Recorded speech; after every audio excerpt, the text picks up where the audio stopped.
इस तिवारीनामा के शो में आप भारत के सभी महान जनता को करबद्ध नमन।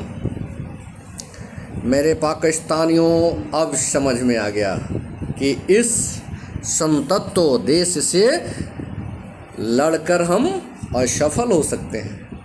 ये तुम्हारे दुर्भाग्य है कि जड़ा विलंब से समझ में आया है। हजारों लोग करके हजारों लोगों की जान को गंवाने के बाद समझ में आया है। करोड़ों देश की क्षति के बाद तुम्हें समझ में आया है। श्रीमान प्रधानमंत्री जी, शहबाज शरीफ जी एवं सेना के प्रमुख श्रीमान जनरल असीम मुनीर साहब जी, समझ में आई है, थोड़ा विलंब से आई है। चूँकि कोई बात नहीं है, ये बहुत ही दुखद बात है कि अगर आप अपने हिस्ट्री को देखते कि पाकिस्तान को इंडिया जो है ना 5 बार जो है ना पराजित किया है, कभी जीता ही नहीं। जिस तरह से प्रथम बार 1948 में सीमांकन के लिए जो है ना आप हारे हैं, 1965 में हारे हैं, 1971 में हारे हैं और 1999 में कारगिल में ज़बरदस्त पराजय दिया गया है। फिर भी आप लड़ने के लिए तैयार हो जाते हैं, दूसरे के बहकावे में आ जाते हैं। कभी तुर्की के बहकावे में आ जाते हैं, कभी चाइना के बहकावे में आ जाते हैं। आज इस युद्ध विराम जो हुआ है, इसमें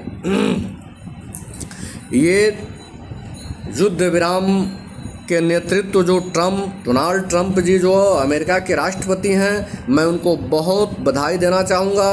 वे साधुवाद और संतवाद के पात्र हैं। चूँकि कभी उन्होंने कुछ कहा भी पाकिस्तान को, तो खुद अपने स्तर से समझना चाहिए।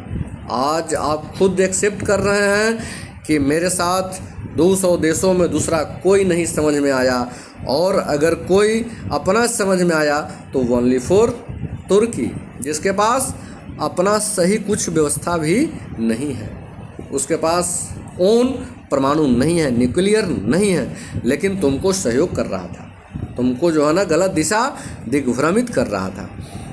अगर पाकिस्तान के प्रधानमंत्री एवं पाकिस्तान के सेना प्रमुख जी अगर विलंब से ही समझ में आया, तो इसके लिए आप धन्यवाद के पात्र हैं। अभी भी समझ जाए, वहाँ पे अच्छा विद्यालय, अच्छा कॉलेज, अच्छा यूनिवर्सिटी लगावें। वहाँ जो है ना धर्म जो आपकी ये कुरान है, ये नहीं कहती है कि किसी का हत्या कर दे, बेवजह किसी पे बम चला दे, बेवजह किसी पे गोली चला दे। इसका परिणाम जो है ना आपको इस जन्म में अगर भुगत लिए तो अच्छा है, नहीं तो फिर नेक्स्ट जन्म में आकर के भुगतना होगा।